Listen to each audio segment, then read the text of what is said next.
Remember that they are changing my voice. Now, no life is more fulfilling or logically more fulfilling than my life. Righteousness and justice are greater than wealth.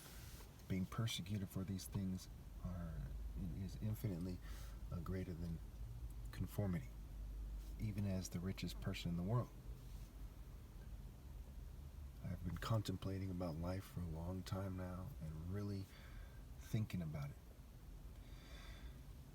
And that is just, what we should know already when we're children.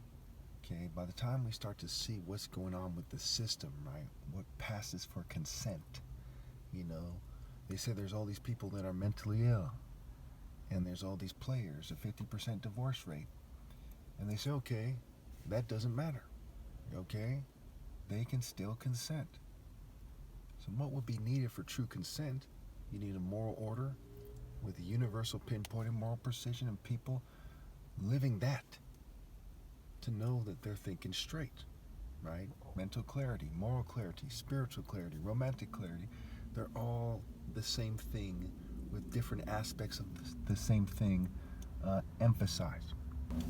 So when we see them do stupid stuff like change my voice, try to make it sound weird, disgusting at times, know that they know that I'm right.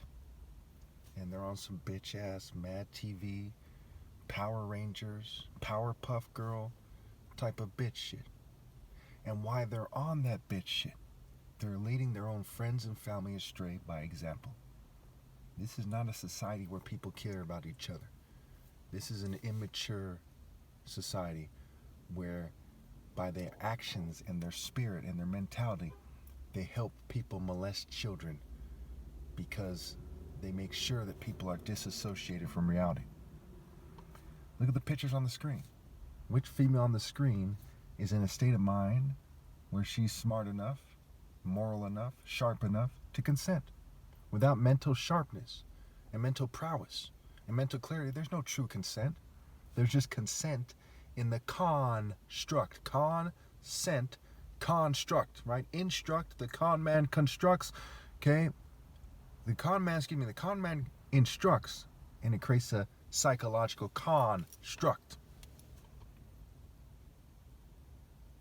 So what's the difference between someone who's hypnotized or under extreme mind control over the course of her life, who developed, a sort of lack of understanding, okay? They developed a lack of sharpness over the course of their childhood and adolescence, childhood, teenage years, what have you. And why did they make it so hard for me to speak on these things? I tell you, one guy telling the truth. Regardless of how much he slipped on his words, how much background noise, how weird he sounds, is far greater than everyone else who isn't telling the truth put together. They could be the best theater actor. They could give the best speeches. They could teach classes on public presentation and public speaking. And what does it mean? When you see females say, hey, you know what? This guy sounds a little off. Even though he's a righteous man, I'm going to date the scum. You know that they're not smart enough to consent. Truly, I tell you, no female with any intelligence at all would ever date a neocolonialist. They wouldn't date a Republican as such, a Democrat as such, a Libertarian as such. They wouldn't date a Christian as such, a Muslim, a Jew. They wouldn't date any religion, any philosophy that you see, because they simply conform to the construct. They're just pieces of the puzzle of the construct. They're just a part of the construct. In a rat trap, right? There's a little wooden board. There's some kind of spring thing to create the force that's needed. Okay, there's some kind of trigger. You put some kind of bait. These are components in the construct. Who among you would argue that the components as individual components, if they had a mind of their own and they purposely placed themselves in that trap, are magically, above guilt for that trap? And so it is with society. You're all playing your parts. I'm the only one saying, hey, it's a trap in truth. Some of you are saying, oh, it's kind of a trap, but come get trapped by me.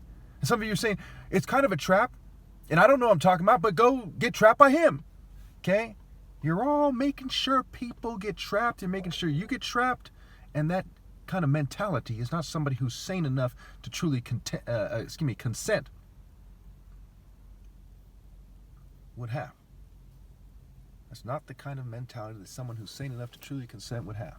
And I tell you, as I'm the only one doing the right thing, and people's garbage, the relationships and marriages are obviously garbage and so on and so forth as a result,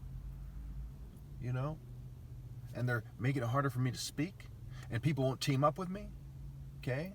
Truly, I tell you, God despises what you call dates, what you call romances, Valentine's Day, sex.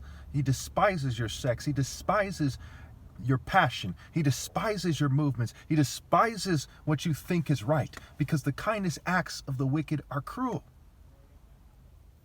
And you people don't appreciate what is right.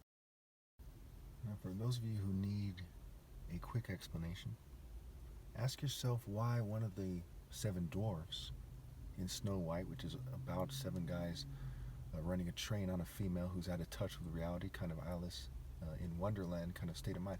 Why is Dopey called that? Dopey isn't on dope, right? A lot of people who do dope look like Dopey. So why is Dopey called that? Truly, I tell you, when we look at the vast majority of people, they're not smart enough to consent. What do they need? They need to be trained by me. Okay? It is that conveyance of mental, moral, spiritual, and romantic clarity and intensity that only I can bring. We see these other people, so-called adults. How come at this point, so whether they're 18 or 88 or 98 or whatever, how come at this point they haven't matured enough to insist on moral precision? Because they're not qualified. They're not naturally qualified to teach you about life and to bring you mental clarity. But I am.